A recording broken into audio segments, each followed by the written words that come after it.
मैंने यूट्यूब को as a business लिया है। मतलब मेरे 5-6 चैनल चल रहे थे और अभी भी कुछ चल रहे हैं। और मैंने अपने साथ नीचे मतलब टीम में 4 लोग रखे थे, मतलब ताकि एज अ एक्सपैंड कर पाऊँ। तो स्टार्टिंग में 2-3 चैनल तो बहुत अच्छे चल रहे थे, इनकम भी काफ़ी अच्छी होने लग गई थी, टच कर रही थी अराउंड 1। बट मैंने बहुत सारे चैनल ऑल खोल लिए, जैसे एक बांग्ला का भी मेरे 2 चैनल चल रहे हैं, बांग्ला लैंग्वेज का, मतलब उसके लिए टीम है, वो करते हैं सब वॉइस ओवर वगैरह। तो धीरे धीरे क्या हुआ, ऐसे ध्यान मेरा थोड़ा थोड़ा थोड़ा बहुत सारे चैनल्स पे बंटने लग गया।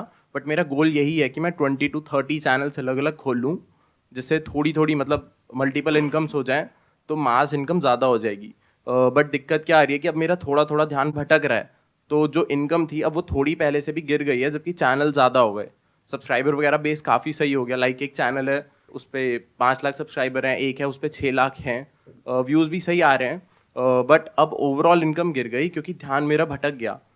तो मैं उतनी ग्रोथ नहीं दे पा रहा, जो अच्छे चल रहे हैं उन पे भी नहीं दे पा रहा, और जो मैं नए खोल रहा हूँ उनकी वजह से पुराने वाले भी थोड़े गिर गए हैं।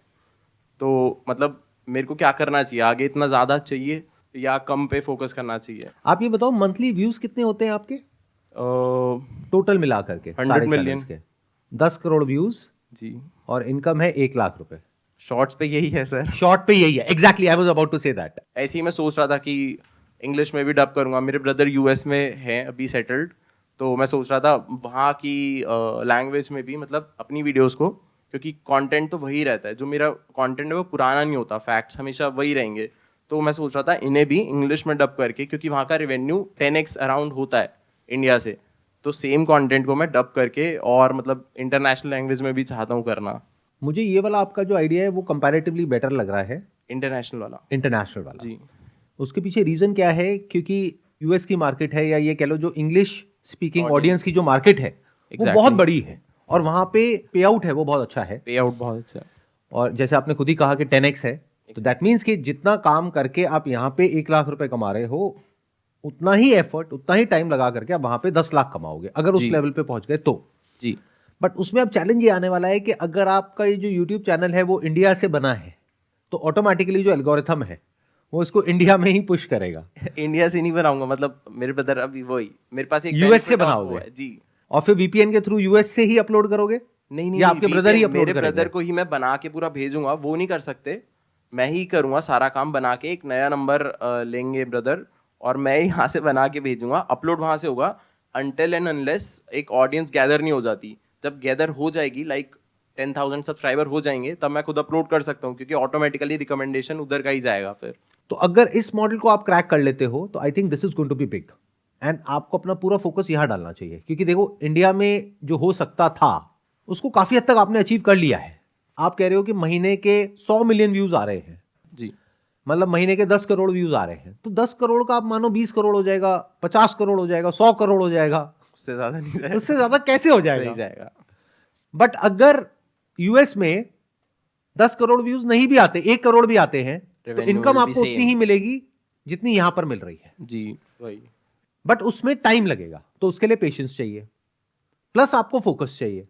अभी आप क्या कर रहे हो? अभी आप बहुत कुछ एक साथ करने की कोशिश कर रहे हो। एग्जैक्टली यही इशू भी बन रहा है। एक होता है एक काम के बारे में सोचना, एक होता है उसको करना। जी। दोनों में जमीन आसमान का फर्क होता है। और एंटरप्रेन्योरशिप में सबसे बड़ा चैलेंज पता है क्या होता है? करना। करना नहीं, नहीं करना। ओके। क्या नहीं करना है, that becomes more important than क्या करना करना है। है। क्योंकि सही टाइम है। और रिसोर्सेज लिमिटेड होते हैं एक छोटे बिजनेस के पास में। एग्जैक्टली सही सर। तो ये डिसाइड करना होता है कि क्या नहीं करना है, ये सबसे इंपॉर्टेंट है। हम क्या गलती करते हैं, जैसे ही थोड़ा सा पैसा आता है, ये एक बिजनेस एक पर्टिकुलर लेवल पे जाता है, हम बहुत कुछ करने की कोशिश करते हैं और कुछ भी ढंग से नहीं हो पाता है। जैसे एक बिजनेस का एक शुरू का लेवल होता है जिसको बोलते हैं 0 to 1, उसके बाद होता है 1 to 10, फिर होता है 10 to 100। जो इस लेवल पे करना होता है 0 to 1 पे, वो 10 से 100 पे नहीं करना होता है। दोनों का जो वे ऑफ वर्किंग है उसमें जमीन आसमान का फर्क होता है। क्योंकि जब आप 0 to 1 जा रहे होते हो तो आपको पता ही नहीं होता कि क्या काम करेगा क्या नहीं करेगा, तो हाथ पैर मारने होते हैं, सब कुछ करना होता है, क्योंकि पता नहीं उसमें से क्या काम करेगा क्या नहीं करेगा। यही आपने किया भी होगा, जी। सब तरह का कंटेंट बनाया, सब कुछ ट्राई करके देखा, और फिर जहां पे रिजल्ट मिला उस पर फोकस किया। उस पर फोकस किया जी। बट फिर गड़बड़ क्या होती है, उसके बाद में जब हम एक पर्टिकुलर लेवल पे जाते हैं तो उसके बाद में जब पैसा आने लग जाता है तो माइंड में आइडियाज आने लग जाते हैं, दिन रात माइंड में आइडियाज आते हैं। ऐसा होता है नहीं होता है? हाँ, आइडियाज नए नए आते हैं कि ये ट्राई कर सकते हैं, वो ट्राई कर सकते हैं। और जब आइडियाज आते हैं तो होता क्या है कि हम उन आइडियाज पे काम करने लग जाते हैं, और जहां पे काम करना चाहिए वहां के रिसोर्सेज, वहां का टाइम, वहां की एनर्जी सारी वहां पर चली जाती है जहां पे कुछ है ही नहीं। जी। तो आगे से जब भी कुछ भी करो हमेशा पेपर पेन ले करके लिख करके करो, माइंड में कभी मत करो। एक बहुत बड़ी गलती है जो हम सब करते हैं, माइंड में सोचते रहते हैं। ये आइडियाज कहाँ आते हैं? माइंड में आते हैं ना। माइंड में। और हम एक्चुअल में करने लग जाते हैं उन आइडियाज के बेस पे काम, क्योंकि हमें लगता है कि वो आइडिया अच्छा है। कभी पेपर पेन ले करके नहीं बैठते हैं और प्रॉपर्ली एनालाइज नहीं करते हैं कि इस आइडिया को करने का क्या प्लस माइनस है और नहीं करने का क्या प्लस माइनस है। जी। और फिर आपको फिगर आउट करना पड़ेगा कि इस सब में से कौन सा ऐसा काम है जहां पे मैं अपनी पूरी एनर्जी लगाऊं, जहां पे रिजल्ट आने के चांसेस सबसे ज्यादा है।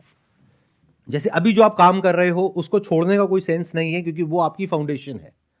अगर वो चली गई तो सब कुछ ही हिल जाएगा। हाँ, क्योंकि अभी एटलीस्ट वहां से लाख रुपए महीने का तो आ रहा है। अगर इमेजिन करो, वैसे होगा नहीं, हाँ। अगर वो एकदम से जीरो हो जाए तो, है ना, दिल दुख दुख होने लग गया ना। हाँ सर, हाँ। होता ही है। लेकिन ऐसा नहीं है कि वो जीरो नहीं हो सकता है। एग्जैक्टली हो सकता है। बहुत सारे लोगों के साथ में हो रहा है।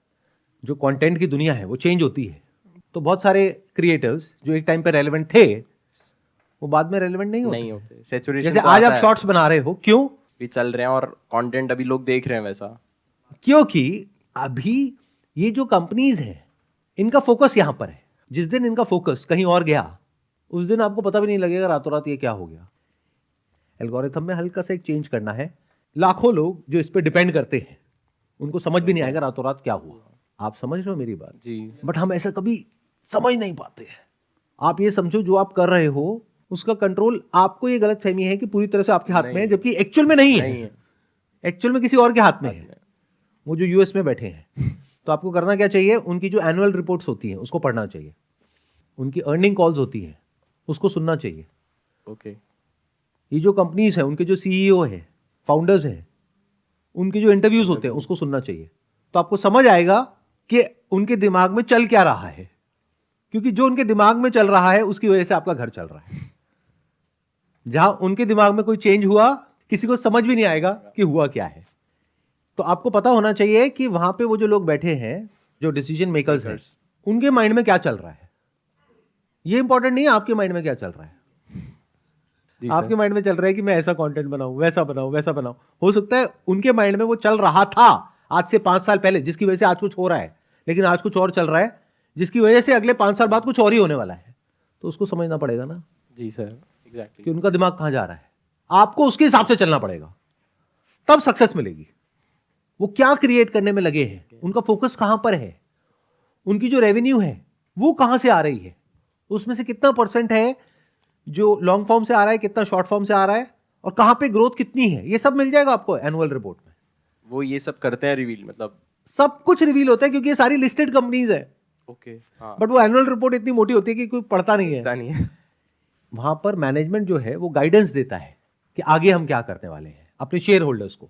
तो बता रहे हैं कि अब हमारा ये प्लान है, और वो प्लान यूजुअली उससे बहुत अलग होता है जो वो कर रहे होते हैं, क्योंकि जो कर रहे होते हैं वहां पे कहीं पे स्लो डाउन आ रहा होता है। हो सकता है जिस सेक्टर में आप हो वहां पे स्लो डाउन आ रहा है, तो अब उनका फोकस कहीं और जा रहा है। तो वो समझना पड़ेगा टाइम से पहले। तो you must always be there on your toes, मतलब हमेशा अलर्ट रहो, अपने थॉट्स के हिसाब से मत चलो। Be absolutely detached to your own thoughts which are nothing but concepts and ideas. आपको एक्चुअल में देखना पड़ेगा ग्राउंड रियलिटी क्या है, अभी क्या हो रहा है, उसकी वजह से आने वाले 5 साल बाद क्या होने वाला है, फिर जो 5 साल बाद होने वाला है सिर्फ उस पर फोकस करना है, बाकी सब पे लग गया काटा। अब ये बात किसी और को समझ ही नहीं आने वाली कंटेंट स्पेस में।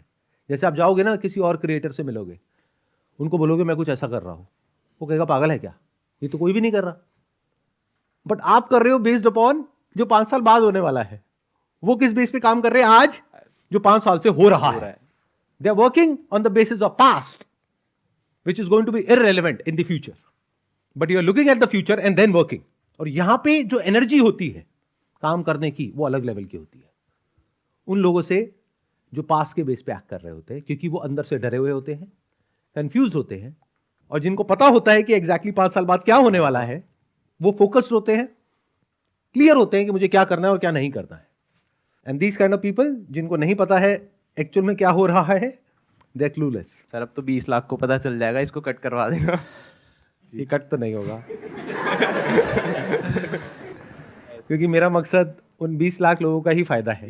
बट मजे की बात बता रहा हूं, 20 लाख लोग सुनेंगे बट करेंगे बहुत कम लोग। क्योंकि अगर हर कोई ये सब बातें कर ले जो बातें मैं करता हूं, तो दुनिया पता नहीं कहां की कहां निकल जाए। Yes sir. लेकिन दुनिया वहीं की वहीं है, क्योंकि लोग वही करते हैं जो वो करते आए हैं, उसको कंफर्ट जोन बोलते हैं। तो अगर आप उन हजारों में से एक हो जो एक्चुअल में ये जो मैं बोल रहा हूं उसको समझ पा रहे हो और उस पर एक्ट भी कर सकते हो, तो आप चिंता मत करो, आपका कोई कंपटीशन नहीं है।